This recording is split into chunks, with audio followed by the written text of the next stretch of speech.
नमस्कार, आप देख रहे हैं न्यूज 21 में आपके साथ शगुफ्ता खान।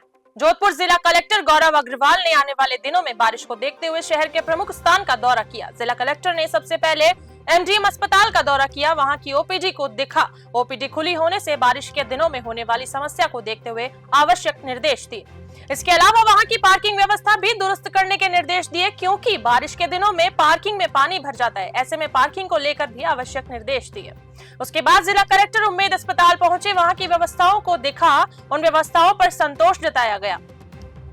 जिला कलेक्टर ने राजस्थान में उम्मेद अस्पताल को मॉडल अस्पताल बताया। उसके बाद जिला कलेक्टर सोजती गेट व जालोरी गेट पहुंचे। सोजती गेट की दीवार में दरार आने से बारिश के दिनों में घातक हो सकती है। जिला कलेक्टर ने कहा कि बारिश को देखते हुए सोजती गेट की दीवार में दरार है, ऐसे में आर्कियोलॉजी विभाग को भी आवश्यक निर्देश दिए गए हैं।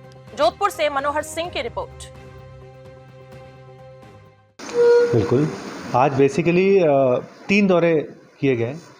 पहला एमडीएम का किया था। तो एमडीएम के अंदर क्या है कि अब जैसे आपको विदित है, बारिश आने वाली है, तो वहाँ पर जो ओपीडी हॉल है, ओपीडी हॉल के अंदर जो पेशेंट्स के लिए किस तरह की व्यवस्था रहती है, वहाँ पे उसकी छत भी खुली हुई है, तो वहाँ पे पानी की ड्रेनेज की काफ़ी समस्या आने वाली है। वहाँ की पार्किंग जो है फ्लड हो जाती है, तो इस वजह से वहाँ पर जो है पूरा दौरा करके उनको जो आवश्यक दिशा निर्देश हैं वो दिए गए। एंड जो वहाँ पे जो डायग्नोस्टिक विंग का भी काम चल रहा है, उसका भी जो है निरीक्षण किया गया। साथ में वहाँ पे फोर लेनिंग का भी काम चल रहा है, उसको भी देखा गया। और इन सबको जो है जल्दी कैसे कंप्लीट कराया जाए, इसके ऊपर चर्चा हुई। और जो कोऑर्डिनेशन इश्यूज थे 2-3, उनको रिजॉल्व किया गया। उसके बाद में स्वस्ति गेट और जालोरी गेट का भी आज दौरा किया गया था। वो भी बेसिकली जो बारिश के पॉइंट ऑफ व्यू से इन स्ट्रक्चर्स के अंदर कहीं दरारें आ रही हैं, कुछ एक जो है इनमें रिपेयरिंग की आवश्यकता है, तो इमीडिएट बेसिस पे क्या कराया जा सकता है, इसको देखा कि वहाँ पे जैसे स्वस्ति गेट है अपना, वहाँ पे थोड़ा क्रैक्स वगैरह ज़्यादा हैं, वो स्ट्रक्चरली जो है उसकी रिपेयर हो, इसके लिए निर्देश दिए गए। उसके अलावा जब तक रिपेयरिंग नहीं हो जाती, तब तक बारिश के टाइम पे उसको जो ट्रैफिक है वहाँ पर, उसके एक साइड से बंद करना होगा। और जो शॉप्स हैं वहाँ पे 2-3 शॉप्स हैं, उनको भी अपने को एहतियात के तौर पर जो है उनको अपने को बंद करना होगा टेम्परेली। और साथ में जो अपना जो आर्काइव्स, जो आर्कोलॉजिकल डिपार्टमेंट है स्टेट गवर्नमेंट का, इनको भी निर्देश दिए गए कि ये अपने जो इनका एक एजेंट होते हैं, उनको यहाँ पर बुला के इसके एस्टीमेट तैयार कराएं तथा विभाग में इनकी मरम्मत के प्रपोजल्स भेजें। जो एकदम इमीडिएट तौर पे मरम्मत करानी है, उसके लिए निगम से या जेडीए से कहा जाएगा कि उसके लिए बजट अवेलेबल करा के एकदम इमीडिएट रिपेयरिंग कराएं, ताकि बारिश के दौरान कोई अप्रिय घटना ना हो। इसी प्रकार से जालोरी गेट के अंदर भी सिमिलर सॉर्ट ऑफ सिचुएशन थी। देन जो है ये उम्मेद हॉस्पिटल के अंदर निरीक्षण किया गया। एंड यहाँ की जो पूरी जो व्यवस्था है, किस प्रकार से पेशेंट्स, उनके अटेंडेंट्स, यहाँ के जो वार्ड्स हैं, इन सभी का काफ़ी डिटेल निरीक्षण किया गया। And actually like this is really amazing.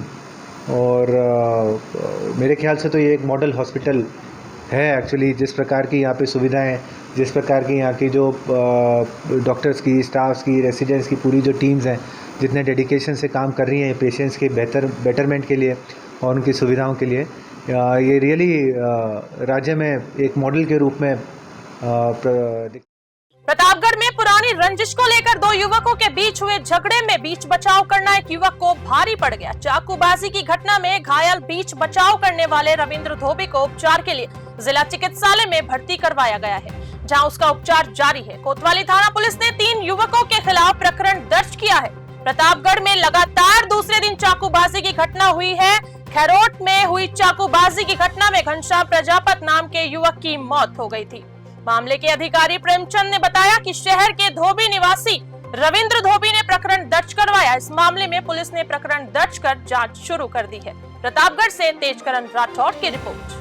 Alwar के अकबरपुर निवासी विवाहिता के अलवर में उपचार के दौरान मौत हो गई। मृतका के पिता ने अकबरपुर थाने में मृतका के ससुराल पक्ष के खिलाफ दहेज का मामला दर्ज करवाया है।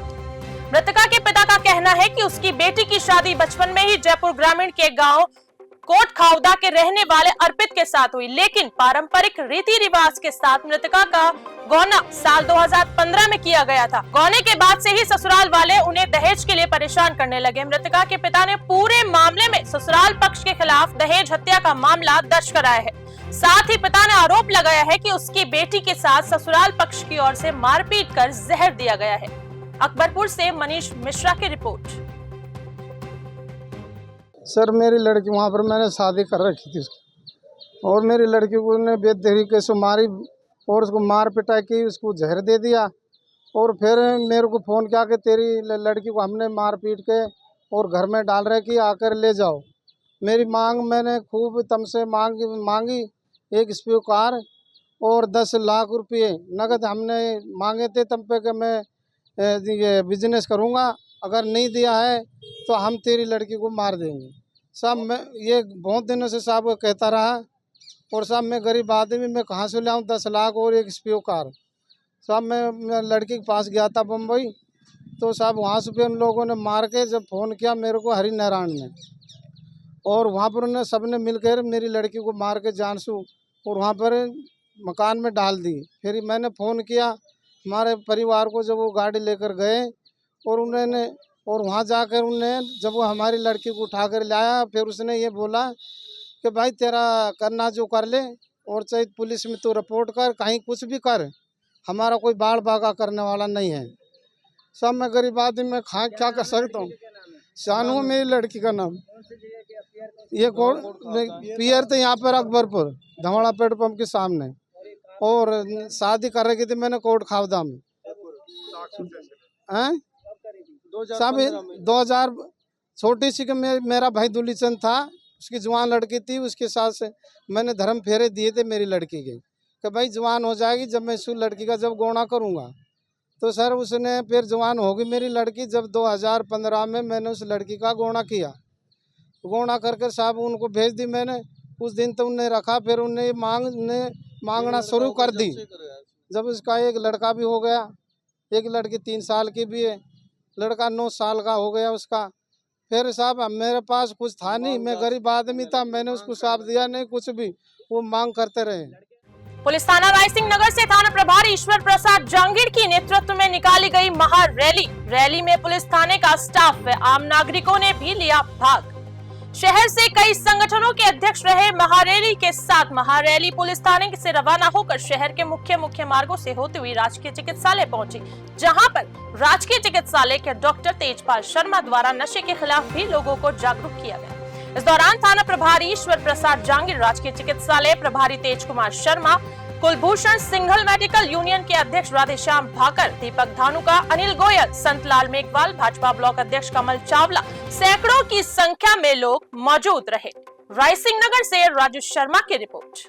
अनूपगढ़ जिले की घरसाना मंडी के नजदीक सतराना में सुरक्षा बल की 140वीं बटालियन के द्वारा नशा मुक्त भारत अभियान के तत्वाधान में साइकिल रैली का आयोजन किया गया, जिसे कमांडेंट प्रभाकर सिंह द्वारा हरी झंडी दिखाकर रवाना किया गया, जिसमें सीमा सुरक्षा बल के अधिकारीगण, अधीनस्थ अधिकारी एवं बहादुर जवानों ने सक्रिय प्रतिभागिता की। इस रैली का उद्देश्य समाज के बढ़ते हुए नशे के दुर्व्यसन से लोगों को विरत रखने के लिए जागरूक करना था। साइकिल रैली के दौरान सीमा सुरक्षा बल 140वीं वाहिनी के द्वितीय कमान अधिकारी ब्रजेश कुमार एवं दंडपाल भंवर पाल सिंह सहित गणमान्य अधिकारी एवं सीमा सुरक्षा बल के जवान मौजूद थे। गढ़साना से निशांत सतराना की रिपोर्ट। खबर हनुमानगढ़ के पल्लू क्षेत्र से है, जहां आज किसानों ने फसल बीमा क्लेम की मांग को लेकर किसान नेता गौरीशंकर थौरी के नेतृत्व में पल्लू तहसील कार्यालय पर जमकर नारेबाजी कर प्रदर्शन किया।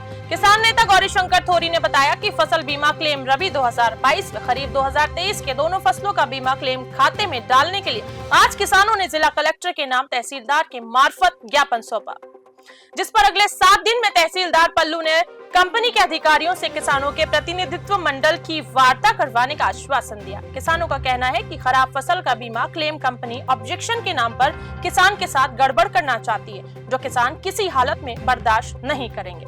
किसान नेता गौरीशंकर थौरी का कहना है कि अगर अगले 2 हफ्तों में पैसा खातों में कंपनी में नहीं दिया तो आंदोलन को तेज करेंगे। हनुमानगढ़ से विनोद चौधरी की रिपोर्ट। पूरे क्षेत्र के गांवों के किसानों द्वारा फसल बीमा क्लेम रबी 2022 और खरीफ 2023 को लेकर के हम तहसीलदार जी को जिला कलेक्टर महोदय के नाम ज्ञापन देंगे।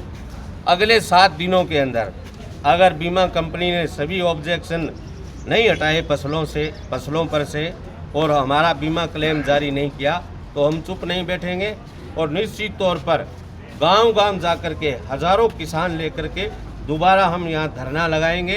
अनिश्चितकालीन धरना चलेगा तहसील के आगे। हमारा जो क्लेम बनता है वाजिब, पल्लू क्षेत्र में बहुत बड़ा खराबा हुआ है, लेकिन कंपनी झूठा ऑब्जेक्शन लगा करके किसान का बीमा खाना चाहती है।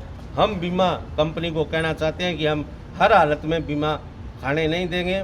हम लड़ने वाले लोग हैं। इस क्षेत्र में कोई भी समस्या आई है, किसान लड़ा है और जीता है। धन्यवाद। गौरी शंकर।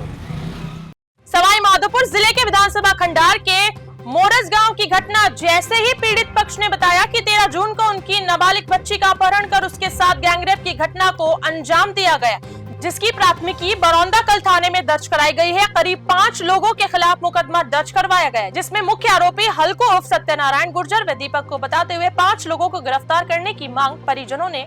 घटना के बाद जिला प्रशासन से एक सरकारी नौकरी पीड़िता को 11 लाख रुपए व सरकारी योजनाओं को लाभ देने की बात पर जिला प्रशासन से समझौता हुआ था।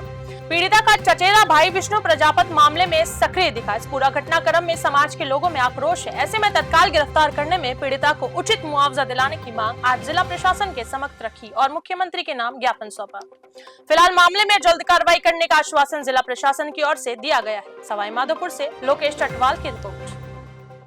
दिन आए कौन से गांव की घटना, क्या घटना, कितने तारीख की? ये घटना है ग्राम मोरोज तहसील खंडा। इसमें 13 जून 2024 को एक नाबालिग बच्ची का अपहरण कर उन्हीं अपहरणकर्ताओं के द्वारा 17 तारीख को उन्हीं बच्ची के चचेरे भाई के हत्या से हत्या कर दी जाती है। उसी के मैटर में आज हम जिला कलेक्टर और एसपी साहब को ज्ञापन देने आए। क्या इसमें गैंगरेप जैसी घटना है? इस बच्ची के साथ में गैंगरेप पर दुष्कर्म हुआ। उसी का जब आवाज़ उठा इसके चचेरे भाई, इसमें कोई गिरफ्तारी भी है? उसमें कोई गिरफ्तारी नहीं हुई आज। ये ओनली 3 मार्च जो मेन मास्टरमाइंड है उसके आज तक कोई गिरफ्तारी नहीं। कौन है मास्टरमाइंड? मेन मास्टरमाइंड है उसका आउट ऑफ फंकू उसका मेन मास्टरमाइंड। टोटल कितने आरोपी हैं? टोटल 5 आरोपी। 5 आरोपी। अब क्या मांगे आपकी? हमारी मांग ये कि तुरंत उसको जो मेन मास्टरमाइंड मेन आरोपी उसको गिरफ्तार किया जाए और जो जहाँ पर पोस्टमार्टम के टाइम जो समझौता हो उसको लागू किया जाए। किस तरह के समझौते, क्या मांगे? समझौते में हमारे 11 लाख रुपए और संविदा पर नौकरी होती है उसको जो पीड़ित व्यक्ति का राशि उसको लागू किया। क्या नाम आपका? मेरा नाम है रामचंद्र प्रजापति, चिकित्सक प्रजापति युवा संगठन प्रेसिडेंट। हिंडौन शहर के कटरा बाजार में बुधवार को हुई पहली बारिश से शहर के मुख्य बाजार हिंडौन का धड़ कहे जाने वाला बाजार लबालब हुआ।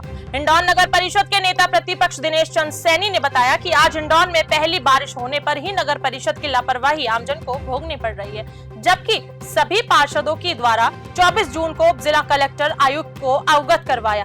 आज कटरा बाजार में व्यापारियों की दुकानों में पानी भर गया और व्यापारी बहुत परेशान हो रहे हैं। इसकी शिकायत कई बार करने के बाद भी नगर परिषद के भ्रष्ट नेता कोई बाजार के पानी का समाधान नहीं करते हैं। सैनी ने बताया कि पहले भी हिंडौन शहर के व्यापारियों ने धरना प्रदर्शन किया और नेताओं ने समाधान करने के वादे किए, लेकिन जमीनी स्तर पर कार्य नहीं किया। करौली से नवीन शर्मा की रिपोर्ट।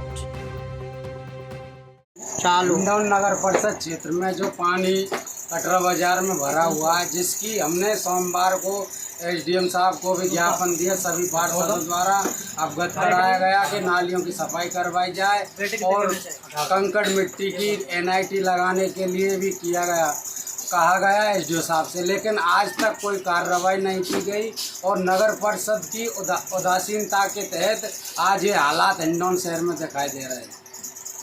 चित्तौड़गढ़ जिले के निकुंम थाना क्षेत्र में आने वाले पुनावली गांव स्थित राजकीय उच्च माध्यमिक विद्यालय में निर्माणाधीन कमरों पर छत डालने के दौरान हादसा हो गया। अज्ञात कारणों के चलते छत भरभरा कर नीचे काम कर रहे श्रमिकों पर गिर गई। इसमें 4 श्रमिक नीचे दब गए। इसमें इन्हें जेसीबी की सहायता से मलबा हटाकर बाहर निकाला गया। इन्हें उपचार के लिए निकुंभ से निम्बाहेड़ा चिकित्सालय पहुंचाया, जहां चिकित्सकों ने एक को मृत घोषित कर दिया, वहीं 3 का उपचार जारी है। इस मामले में उच्च अधिकारियों को भी सूचना दी है। जानकारी से सामने आया है कि निकुंभ थाना क्षेत्र में आने वाले पुनावली राजकीय उच्च माध्यमिक विद्यालय में 2 कमरों का समसा योजना के तहत 2 कमरे निर्माणाधीन है। इसकी छत डालने का कार्य बुधवार को शुरू हुआ। यहाँ बड़ी कई श्रमिक भी कार्य कर रहे थे। अज्ञात कारणों के चलते छत पर जो मलबा डाला था वह नीचे जा गिरा। इसमें यहाँ काम कर रहे 4 श्रमिक दब गए। घटना की जानकारी मिलते ही मौके पर बड़ी संख्या में ग्रामीण पहुंचे। तीनों श्रमिकों को बाहर निकाल और उपचार के लिए निकुंभ चिकित्सालय पहुंचाया गया। चित्तौड़गढ़ से विकास जोशी की रिपोर्ट। हैं छत गिर गया। कैसे गिरा, क्या मतलब है कि छत अभी भर रहे थे, आज सुबह भर रहे थे या बरसात की वजह से, ऐसा क्या कारण है? ऐसे बल्ले टूटने से। हैं बल्ले टूटने से। बल्लियाँ टूट गई, शटरिंग सही नहीं हुई, कहने का मतलब ये। वो मेरे को पता नहीं। ये आपको पता नहीं है। ठेकेदार कौन है? ठेकेदार नेपाली का। नेपाली का ही है। अच्छा, कितने आदमी उस टाइम काम कर रहे थे? सर पर ही बहुत जाने कितने आदमी काम कर रहे थे? बहुत लोग थे और ध्यान में नहीं है। तो आप लोग कितने घायल हुए हैं, गिरे कितने घायल हुए, मतलब छत के नीचे कितने दबे? तो पता नहीं मेरे को। वो पता नहीं।